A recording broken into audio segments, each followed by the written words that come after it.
Salut à tous, aujourd'hui on part pour une nouvelle cueillette sauvage, on va chercher des mûres et cette fois on ne va pas faire une simple confiture, on va tenter de les transformer en pâte de fruits, donc c'est parti.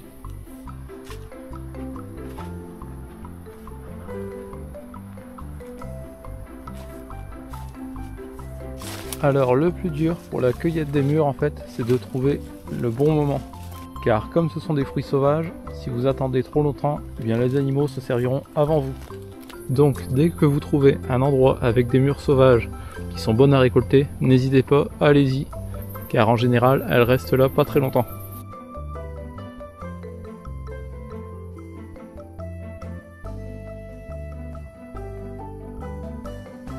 Alors voilà le résultat de ma cueillette.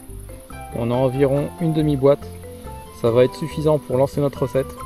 Donc direction les fourneaux et je vous explique tout de suite comment faire.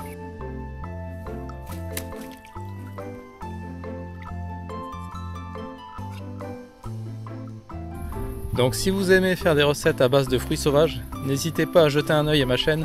J'ai déjà fait un tuto confiture avec une récolte de sureau sauvage. Donc n'hésitez pas à jeter un œil, à vous abonner et à mettre un petit commentaire voire un pouce bleu. Alors nous voilà de retour de notre cueillette. On va pouvoir directement mixer nos fruits. Alors si vous avez un extracteur de jus, vous pouvez extraire le jus. En ce qui me concerne, je vais directement mixer les mûres et on va peser le fruit que l'on obtient afin de pouvoir calculer notre recette.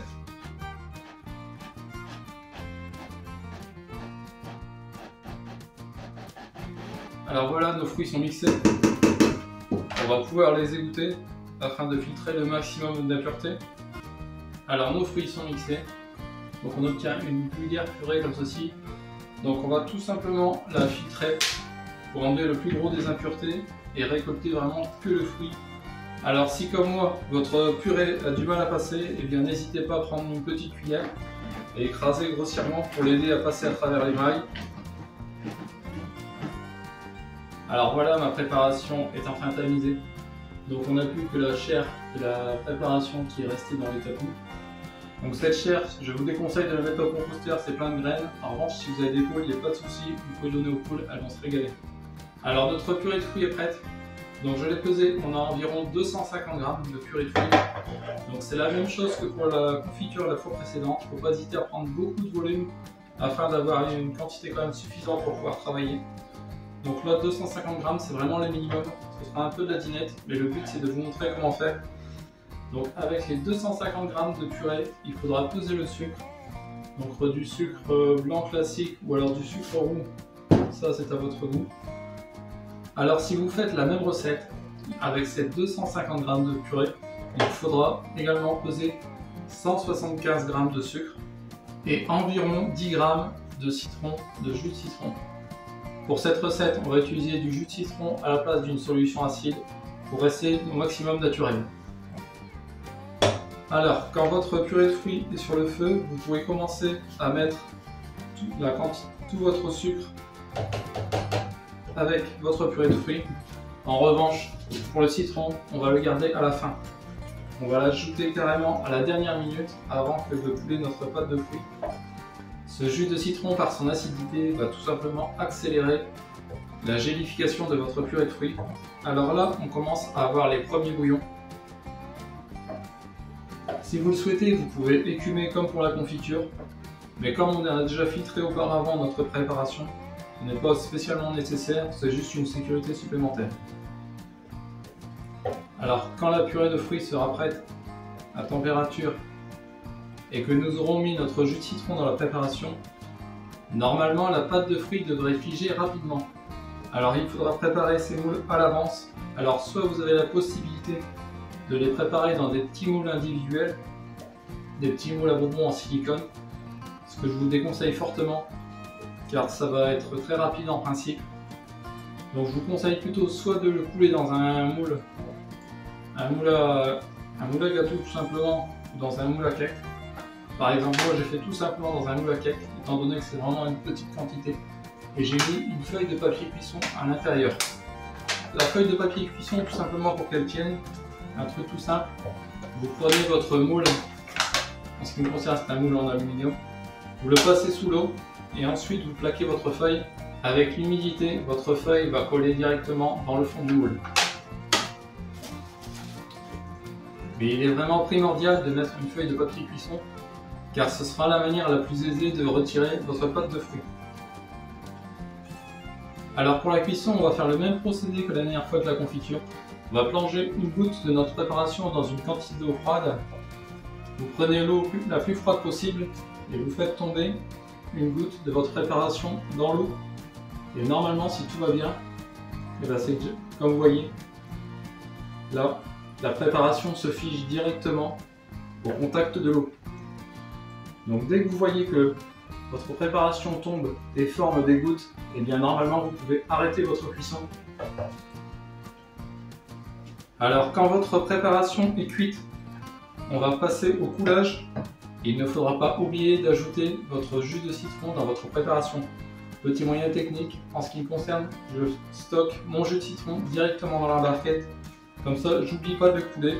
Quand je veux couler ma purée de fruits, je vois que mon jus de citron est là. Donc tout simplement, je retire mon jus de citron, je le verse directement dans ma purée. Alors voilà, une fois que vous avez versé votre jus de citron et bien mélangé, vous la remettez 30 secondes sur le feu afin de faire un nouveau bouillon. Et normalement, votre pâte de fruits devrait commencer à épaissir. Et à partir de ce moment-là, vous pouvez tout simplement la verser dans votre moule. Et il n'y aura plus qu'à attendre entre 12 à 24 heures. Tout dépendra de la quantité et de la température de votre local. Si vous voulez accélérer les choses, vous pouvez bien sûr la mettre au froid. Alors voilà, quand votre pâte de fruits est refroidie, vous pouvez parsemer un peu de sucre sur le dessus de votre pâte de fruits. N'hésitez pas à être généreux, vous le retrouverez totalement comme ceci. Puis vous versez l'excédent. Vous la retournez par sécurité tout simplement dans votre bac de sucre. Et là, si votre pâte de fruits est bien froide, normalement il n'y a pas de souci.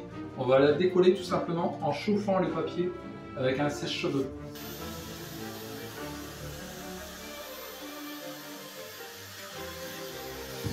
Alors le sèche-cheveux a tout simplement permis de réchauffer un peu votre pâte de fruits. Et donc vous l'avez à présent comme ceci. Donc vous n'avez qu'à la recouvrir totalement de sucre afin de la rendre manipulable.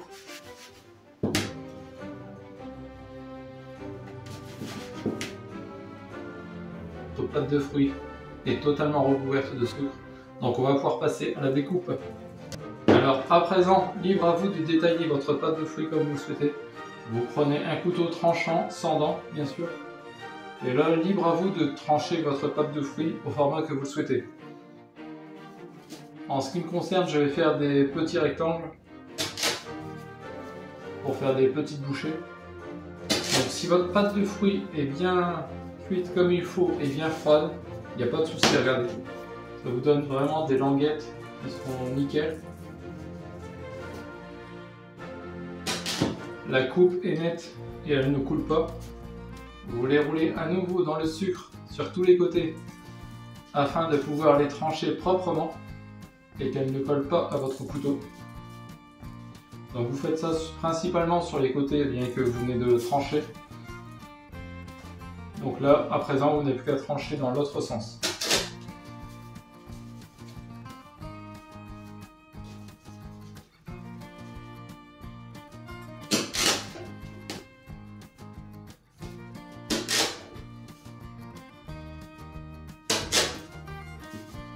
Et dernière étape finale, encore une fois, vous les rerouler dans le sucre pour qu'il n'y ait plus une seule partie qui soit à l'air libre. Puis vous les secouez grossièrement afin d'enlever l'excédent de sucre. Donc rien de compliqué, on roule, on enlève l'excédent et c'est fini, on passe au suivant. Et ensuite vous n'aurez plus qu'à déguster. Alors voilà, ce petit tuto pâte de fruits est terminé. Regardez, elles sont nickel. Elles sont un peu irrégulières bien sûr, car c'est fait maison. Mais la tenue est nickel. Donc n'hésitez pas à vous lancer. Dites-moi en commentaire si vous avez réussi à faire cette pâte de fruits et quels fruits vous avez utilisés. Et si vous ratez, eh bien n'ayez pas peur, recommencez à nouveau, poussez un peu plus la cuisson et normalement ça devrait marcher. Alors si cette vidéo vous a plu, et bien tout simplement abonnez-vous, mettez un pouce bleu. Moi je vous dis à bientôt pour une nouvelle vidéo où on va utiliser notre confiture de sureau que l'on a fabriquée précédemment. Alors si cela vous intéresse, restez vigilants, consultez ma chaîne régulièrement, abonnez-vous. Je vous dis à bientôt. Ciao!